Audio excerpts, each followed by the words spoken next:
नमस्कार दोस्तों, मैं आशीष कृष्णा आज आपके सामने विश्व पर्यावरण दिवस पे कुछ बातचीत करने वाला हूं। और सबसे पहले मैं आपसे एक प्रश्न पूछता हूं। अगर पेड़ ऑक्सीजन बेचना शुरू कर दें तो क्या होगा? क्या मनुष्य जीवित रह पाएंगे? तो आज जरूरत है कुछ बदलावों की, कुछ सवाल पूछने की खुद से और समाज से, अपने आसपास से। क्या अगली पीढ़ी को हम सांस लेने लायक हवा दे पाएंगे? आज विश्व पर्यावरण दिवस है। सबसे पहले आपको इसकी हार्दिक शुभकामनाएं कि आपको एक बहुत ही सही सलामत पर्यावरण मिला हुआ है जीने के लिए। स्वच्छ हवा मिल रही है, एटलीस्ट स्वच्छ जल मिल रहा है, भोजन पानी मिल रहा है। तो आज हम बात करेंगे धरती के स्वास्थ्य की। धरती के स्वास्थ्य की बात करते हुए मैं आपको कुछ सच्चाइयां बताना चाहता हूं, और ये सच्चाइयां बहुत डरावनी हैं।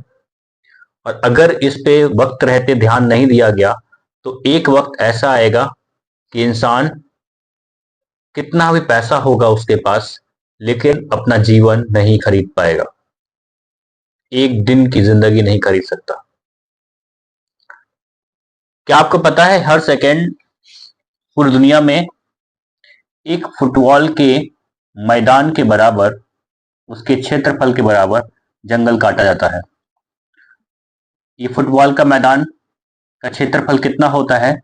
105 इंटू 68, 105 गुणे 68 मीटर स्क्वायर, इतना क्षेत्रफल होता है इसका। ये एक सेकंड में काटा जा रहा है। और अगर हम एक घंटे की बात करें तो एक घंटे में ये बनता है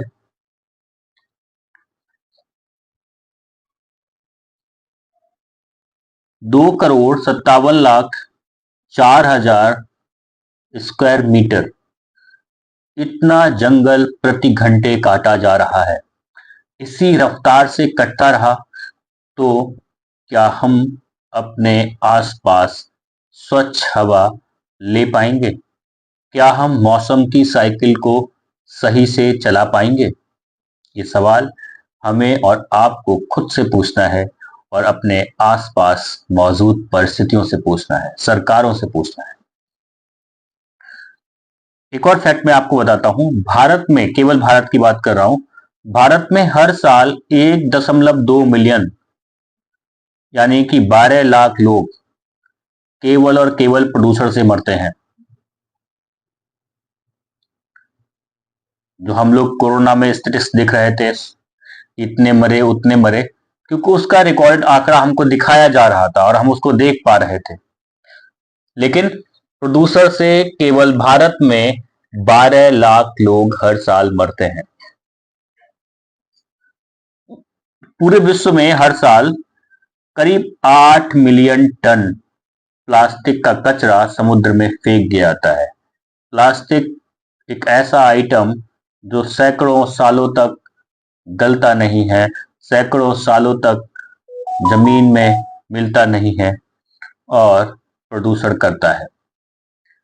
8 मिलियन टन प्लास्टिक, जिसका मतलब होता है 8 अरब किलोग्राम प्लास्टिक हर साल समुद्र में जा रही है। अब यहां पर एक सोचने वाली बात यह है कि 8 अरब किलो प्लास्टिक समुद्र में कहां से जा रही है? अब आप कहेंगे हमारे आसपास तो समुद्र भी नहीं है, तो ये प्लास्टिक हम तो जिम्मेदार हैं नहीं।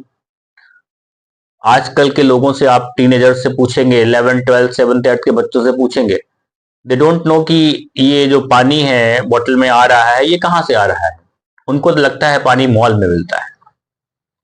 अगर आप उनसे पूछेंगे खाने का सामान कहाँ पे, कौन सी खेती किस जमीन पे, किस मिट्टी में, कैसी पानी पे, कैसी बरसात पे होती है, कौन सा बीज चाहिए होता है, दे डोंट नो।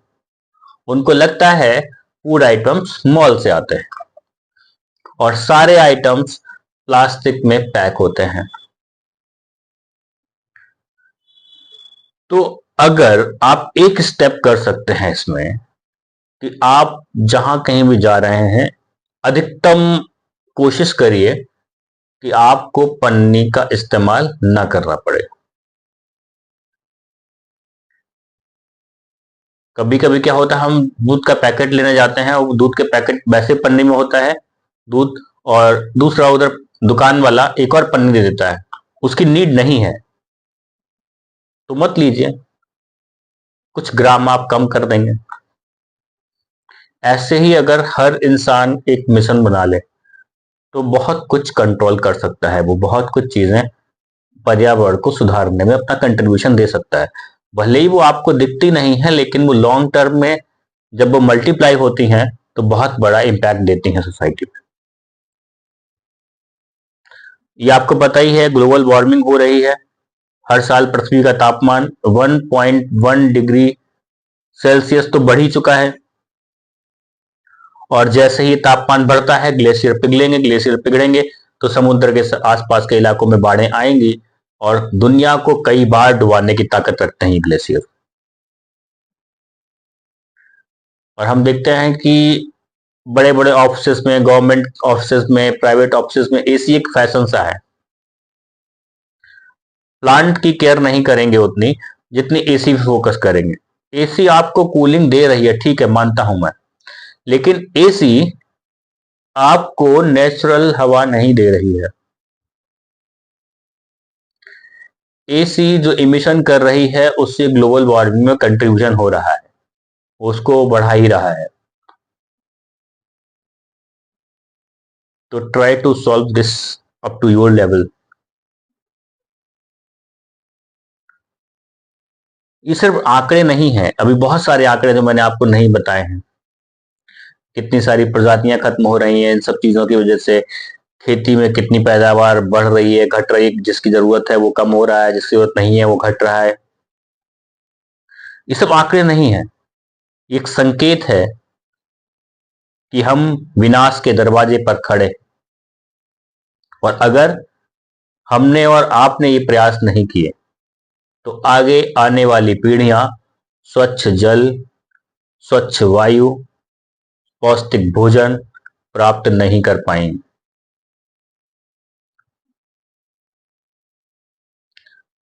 बहुत सारी ऑर्गेनाइजेशन जैसे सीएमएस वेलफेयर फाउंडेशन हमारी स्कूल्स में, कॉलेजेस में प्लांटेशन का काम करती है। तो उन प्लांटेशंस के बाद हम लोग तो करते हैं, केयर कर पाते हैं उतनी करते हैं, तो ये जिम्मेदारी उन स्कूल्स और कॉलेजेस की भी है कि उसको एक बच्चे की तरह से पाले पोसे उस पेड़ को, ताकि वो बड़ा होकर आपको स्वच्छ हवा दे सके। कुछ नहीं करना है, टाइम से पानी देना है, खाद पानी सब कुछ लगा देना है, तो अच्छी रिजल्ट्स आएंगे।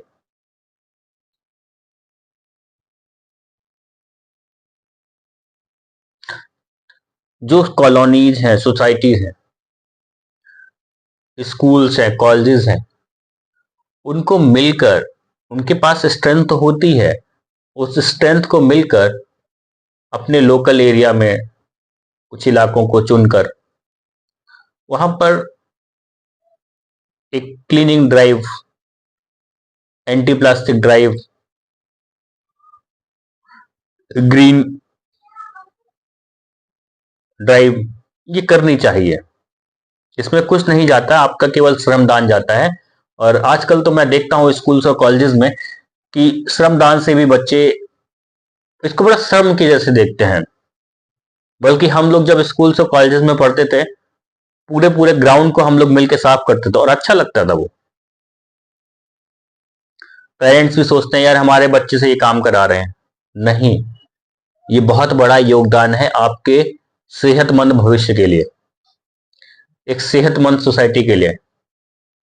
क्योंकि आप दिल्ली का ट्रैप समझ रहे हैं ना, चाइना का ट्रैप समझ रहे हैं ना, सर्दियों में क्या होता है दिल्ली में। आप लगा देंगे, मशीनें लगा देंगे, वो मशीनें भी कुछ ना कुछ साइड इफेक्ट देंगी भाई, मशीनें बनेंगी, उनका वेस्टेज जाएगा कहाँ, वो भी तो खराब होंगी ना एक दिन।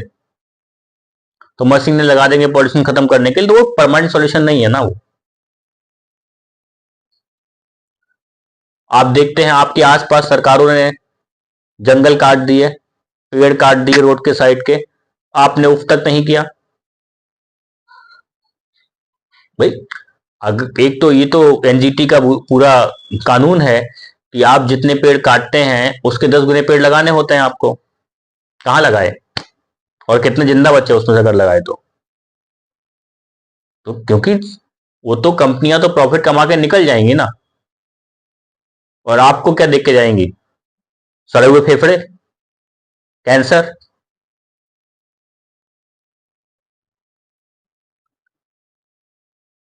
तो हम क्या कर सकते हैं?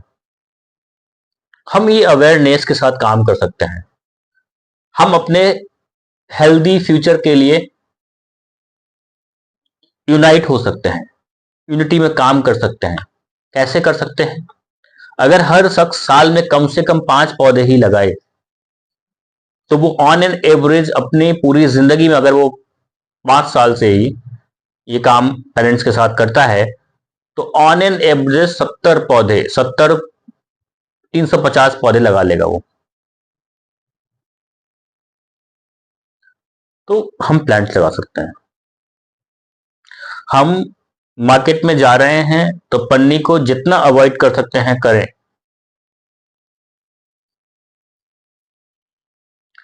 कपड़े का, लकड़ी का, इन सब साइक्लिक चीजों का इस्तेमाल करें। रोजाना एक काम करें जो धरती को आराम दे।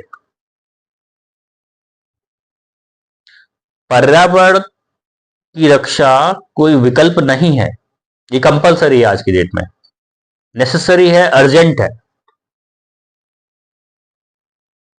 करना ही होगा। नहीं तो ऑक्सीजन का सिलेंडर बांध के पीठ पे तब आप काम कर रहे होंगे, और जो पैसा कमा लिया है आपकी सेहत को बर्बाद करके, वही जिंदा बचेगा जो ऑक्सीजन खरीद लेगा। आम आदमी नहीं होगा, बी क्लियर। हम इंसान होते हुए धरती माँ हमको भोजन देती है, पानी देती है, दवाइयां देती है, सब कुछ देती है, जीवन ही देती है हमको, और हम उसको क्या देते हैं? कचरा। ये सोचना पड़ेगा।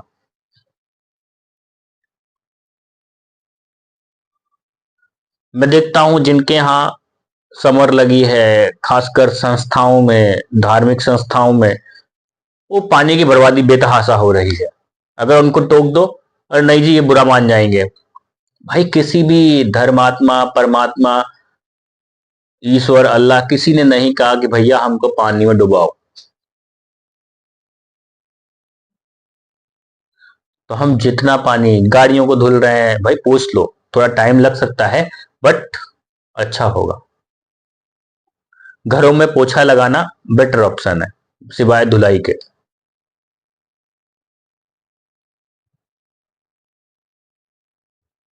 वो हवा हमको जहर ना घोले, इसलिए हमको नेचुरल सॉल्यूशंस पे जाना है, इलेक्ट्रिक सॉल्यूशंस पे जाना है।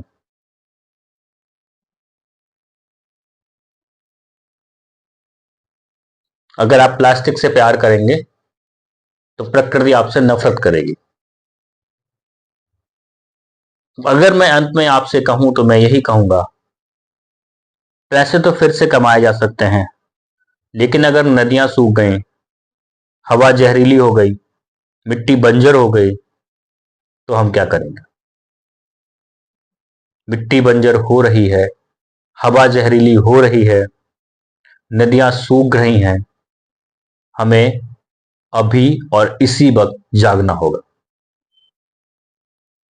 तो इस पर्यावरण दिवस पर हम और आप मिलकर संकल्प लें कि एक हरियाली भरा कल हम खुद बनाएंगे। ये सिर्फ धरती की लड़ाई नहीं है, ये सिर्फ पर्यावरण बचाने की लड़ाई नहीं है, ये हमारे और आपके जीवन बचाने की लड़ाई है। Thank you.